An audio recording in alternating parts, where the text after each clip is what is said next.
নমস্কার বন্ধুরা, চলো তোমাদের একটা pant palazzo, straight pant palazzo cutting করে দেখাই। তো এটা বেল্ট আলা হবে, সামনে বেল্ট আর ব্যাকে এলাস্টিক। তো প্রথমে আমি 1 ইঞ্চি ওপরে রেখে লেন্থের মাপটা নিয়ে নেব। তো দেখো আমি লেন্থের মাপটা নিয়ে নিলাম। 1 ইঞ্চি কেন উপরে রাখলাম, আমি বেল্ট লাগাবো এক্সট্রা, ওই জন্য উপরে 1 ইঞ্চি রেখে দিয়েছি। আর নিচে যতটা মার্জিন নেবে ততটা মার্জিন রাখবে।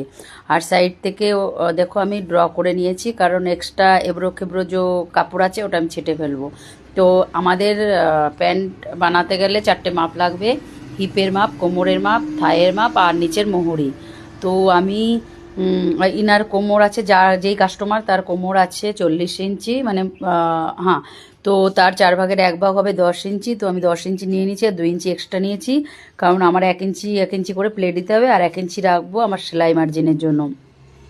এবার দেখো আমি আসনের মাপ নিয়ে নিয়েছি 12 ইঞ্চি। 12 ইঞ্চি লাস্ট, এর থেকে বেশি নিলে কিন্তু প্যান্টের শেপ থাকবে না, ঝোল চলে আসবে।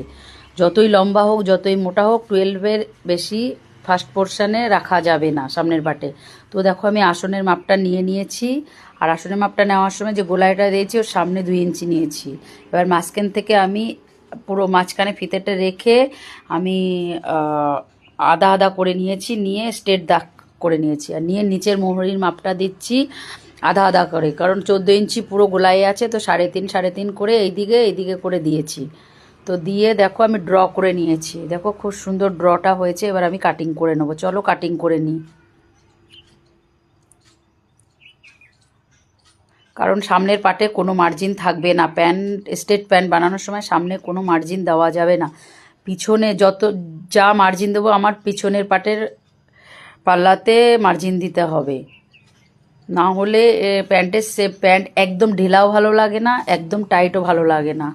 তো এই জন্য আমি পিছনের পাটে মার্জিনগুলো দেবো। তো পিছনের পাটেই তোমরা দেখে নেবে। চলো এইখানে আমি কাটটা কেন দিলাম, আমি এখানে প্লেটটা দেবো, তো এই জন্য আমি দিয়ে নিলাম। আর প্লেটটা আমি 4 ইঞ্চি লম্বায় নিয়ে নিয়েছি আর 1 ইঞ্চি প্লেট দেবো। তো চলো পিছনের পাটটা বিছিয়ে নিয়েছি, বিছিয়ে আমি ওপরের সামনের পাটটা বসিয়ে নিয়েছি। দেখো ভালো করে বসিয়ে নিতে হবে। তো আমি ভালো করে বসিয়ে নিয়েছি, এবার একটুখানি ফলো করবে। ওপরের দিকটা দেখো আমি ওপরের দিকটা 2 ইঞ্চি এক্সট্রা নিয়েছি, কারণ আমাদের পিছনে হিপের জন্য এক্সট্রা নিতে হয়, না হলে টান পড়বে।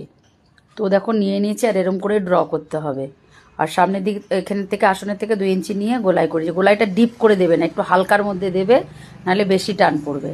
তো দেখো সাইড থেকে 2 ইঞ্চি করে আমি এক্সট্রা নিয়ে নিয়েছি, নিয়ে স্কেল দিয়ে ড্র করে নিলাম। তো দেখো আমার ড্র হয়ে গেল, প্যান্ট পুরো ড্র হয়ে গেলো। পুরো